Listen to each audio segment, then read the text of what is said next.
Alhamdulillah, alhamdulillahilladzi arsala rasulahu bil huda wa dinil haqq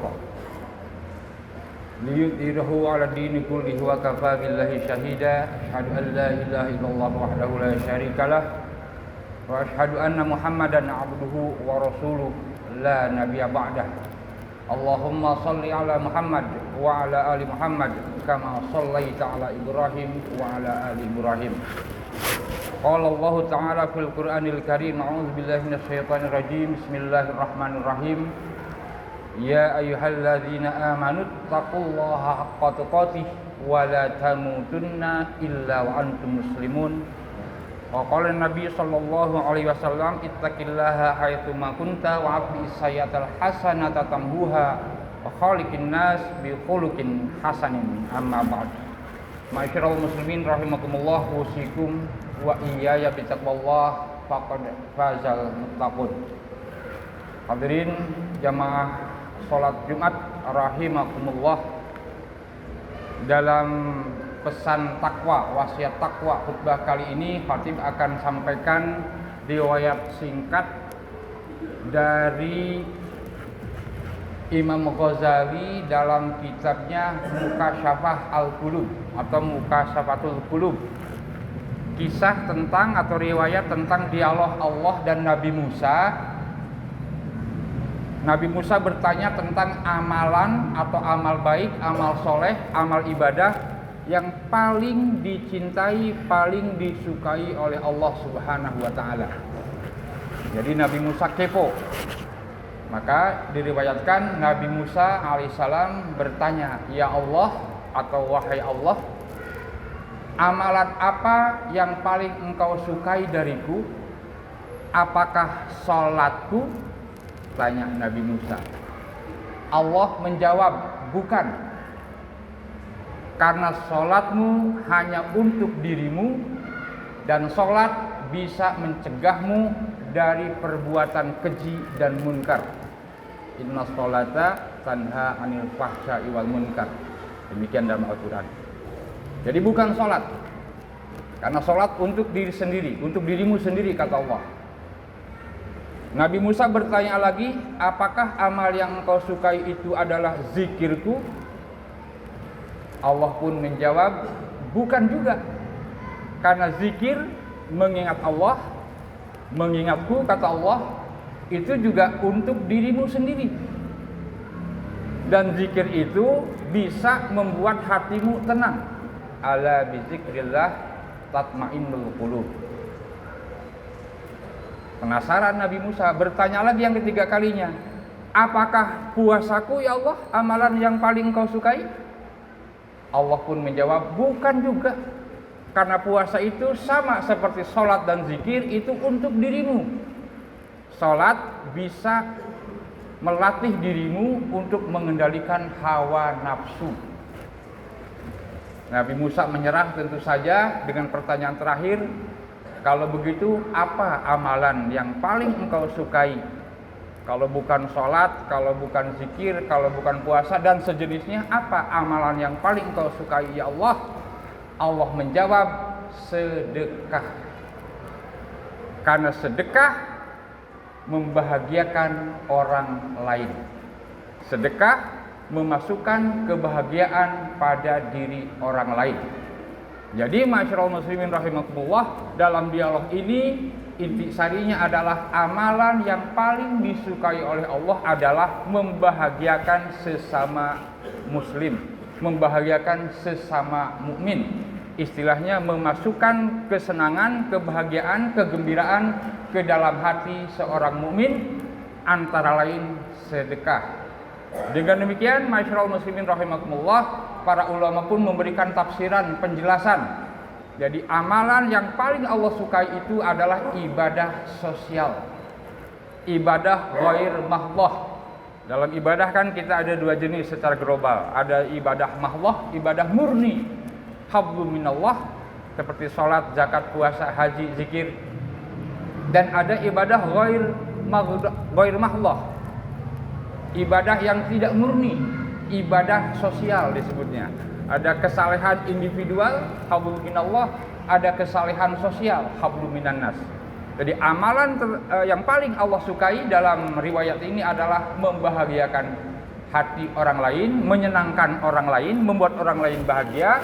Di antaranya atau utamanya adalah berbentuk sedekah, baik sedekah harta, sedekah pikiran, sedekah tenaga, apapun yang bisa kita berikan untuk membahagiakan orang lain itu termasuk sedekah.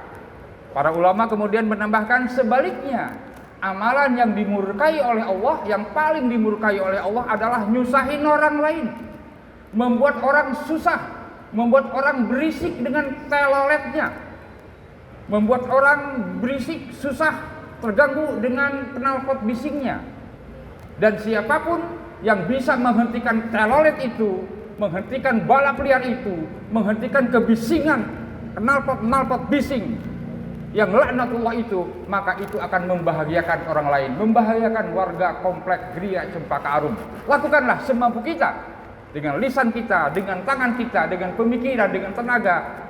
Itu amalan yang bisa menyenangkan, membahagiakan hati orang lain. Masyaallah muslimin rahimakumullah, memang kalau kita membedah Al-Quran menurut para pakar yang banyak yang meneliti kandungan Al-Quran, mayoritasnya adalah berisi ibadah sosial, berisi hablum minan nas, berisi hubungan antara sesama manusia. Maka ini pun harus kita perhatikan. Dalam sebuah ayat Allah menegaskan, "Dzuribat alaihimudz dzillah aina ma tuqifu illa bihablum minallah wa hablim minan nas." Akan ditimpakan kehinaan, kecelakaan, kesengsaraan kepada mereka di mana saja mereka berada, kecuali mereka menjalin hubungan baik dengan Allah, ibadah mahdhah, kesalehan individual, salat, zakat, puasa, haji, wahablim minan nas, dan hubungan baik dengan sesama manusia, yaitu amal soleh. Hubungan yang baik dengan sesama manusia ada silaturahmi, tolong menolong. Allahu fi aunil abdi, kata Rasulullah, maka kanal abdu fi auni akhihi. Allah akan senantiasa menjadi penolong. Ya, seorang hamba akan senantiasa dalam pertolongan Allah, maka kanal abdu, selama sang hamba itu fi auni akhihi, membela, membantu, meringankan beban, memberikan kebahagiaan kepada sesamanya.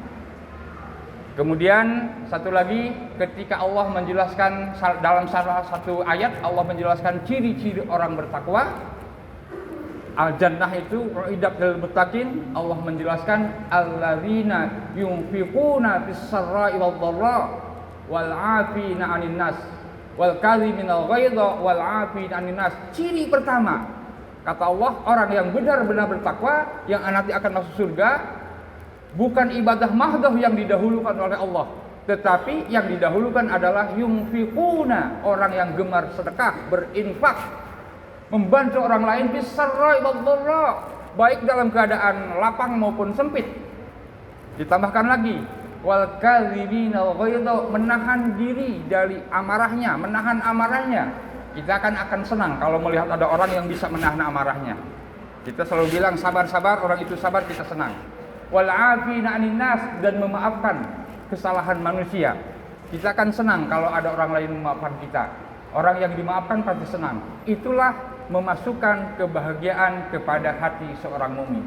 Masyaallah muslimin rahimakumullah, itu saja wasiat takwa dalam khutbah kali ini. Intinya adalah kita harus melaksanakan ibadah mahdhah, ghairu mahdhah, dan berusaha sekuat tenaga membahagiakan orang lain dengan perbuatan baik berupa sedekah, apapun yang bisa menyenangkan orang lain. Barakallahu li wa lakum.